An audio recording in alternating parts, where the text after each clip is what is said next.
the hell does this word spiritual mean?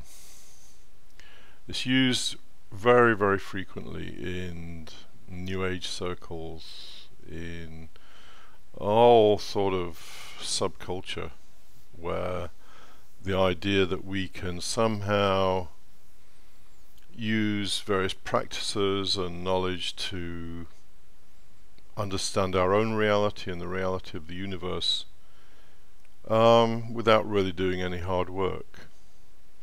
And in fact, the New Age movement, which sort of erupted in the 1960s and 70s, has caused immense amounts of damage because it led people to believe that by simply believing something they could achieve something.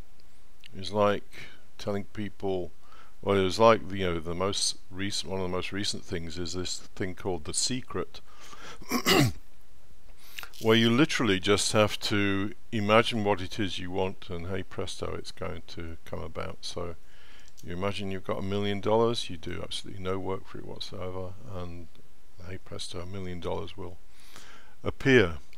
These kinds of ideas are very, very destructive.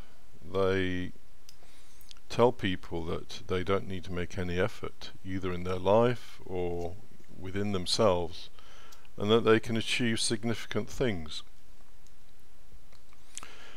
So, going back to the word spiritual, well, we think it means something pertaining to the spirit. What is this thing called the spirit? Well, I don't know. I'm not exactly naive in terms of inquiries into all this kind of thing. Some people, I guess the most naive belief is that we have some portion of ourself that persists after death, and that this is our spirit. And other people might call it a soul, and in fact, we get into areas where the words are almost totally undefined, whether it's the spirit or the soul, or the spirit is something different from the soul. Who knows? And actually, who cares? But people do get confused over these things. So we have this thing called the spirit, which may survive death, and so there's a whole realm of people who exploit other people's grief by saying they can contact their relatives in the afterworld. And this is one of the characteristics of the whole spiritual movement, and it's so ironical that most of these people, the people who engage in it effectively full time, engage in it to make money. Not exactly spiritual, is it, if you sort of go along with the general notion of what this is all about. Very much concerned with this world, not with the next one. And in fact, there would be no notions of things like spirit or a soul if we were immortal, and if circumstances always worked in our favor. We wouldn't have a need for superstitions and for beliefs if everything that we wanted happened and we were permanently happy and so on. We only turn to superstitions and to a whole raft of New Age type philosophies if we're dissatisfied and we want something else. What the New Age destroyed, and what the idea of spiritualism and spiritual work destroyed, was the notion that effort is required. It isn't enough just to read a book and believe that you will, a book on doing a bit of meditation, maybe a bit of yoga, maybe staring at a mandala. It isn't enough to do those things and think that you will understand the universe, yourself, and all that is in it. This separation that exists between what you might call the rationalists and the, I don't know what word to use other than well, maybe, spiritual movements, is one of whether you use your reason or you don't use your reason. Because reason is pretty much the only anchor we've got in this life. If you abandon reason, then you will find yourself at sea, and not only that, in fairly choppy and dangerous waters. Because without reason, you can believe absolutely anything. So we see the modern sciences like physics, and physics particularly, because it's probably the most successful of the sciences, which shows us that reality is just way, way, way stranger than we could even imagine. And I'm not going to go into details. If you want to understand the nature of this so-called physical reality, and even the word physical is a misleading word, because nothing is physical. Everything is really just various forms of energy moving about, transforming from one thing into another on a constant basis. If you want to understand what's going on there, then read the books, do some studying. You don't have to get into the deep mathematics of it, which is something I did do as a young man. I studied physics both as undergraduate and postgraduate. And the universe is truly more mysterious than you can possibly imagine. So if you're after the mysterious, then there is more than you can cope with in physics. But of course, that's not the complete vista of life, is it? Studying the way that so-called material things operate.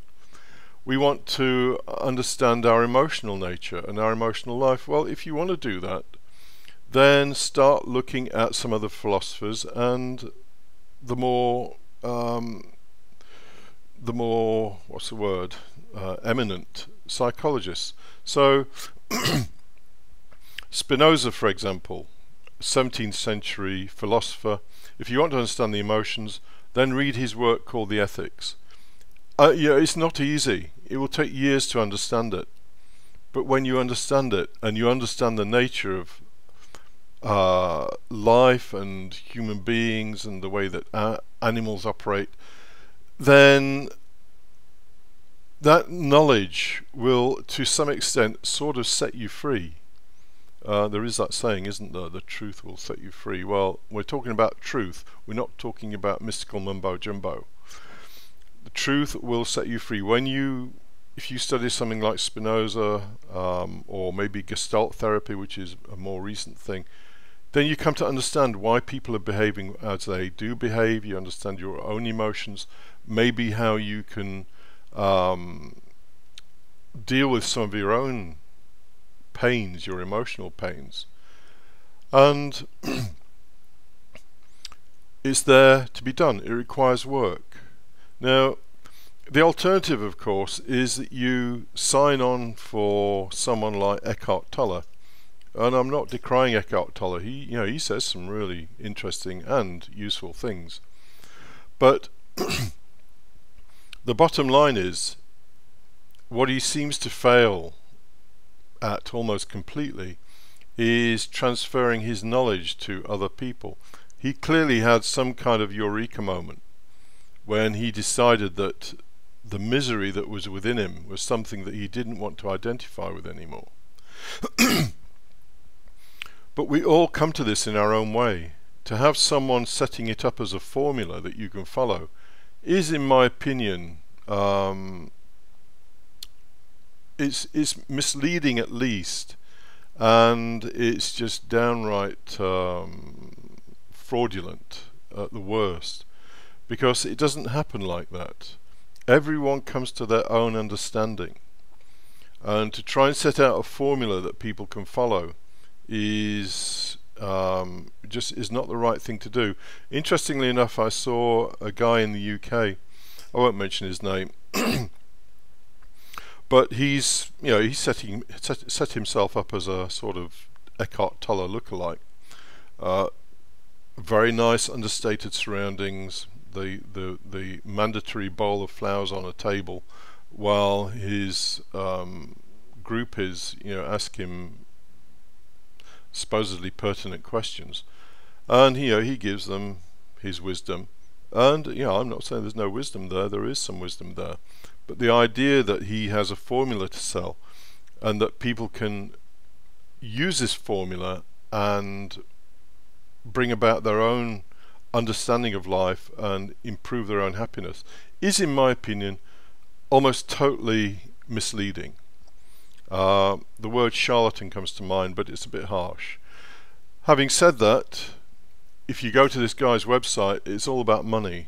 Pay for this, pay for that, buy this, buy that. In my opinion, that kind of work and what we might call ordinary everyday life shouldn't be mixed, certainly not with money. I think, as Jesus said, give to Caesar what is Caesar's, and that's pretty much it. Don't mix what is general everyday life with people's innermost desires to understand their own nature and the nature of life. It's a wrong thing to do. These people who do this kind of thing, they should just go and get a proper job, and then if they want to help people, help them out of the goodness of their hearts, rather than asking them for money. There is always the argument that people only ever appreciate what they pay for. Well, the reality is the way people pay for their the wisdom that's passed on to them is by their own efforts, not by money.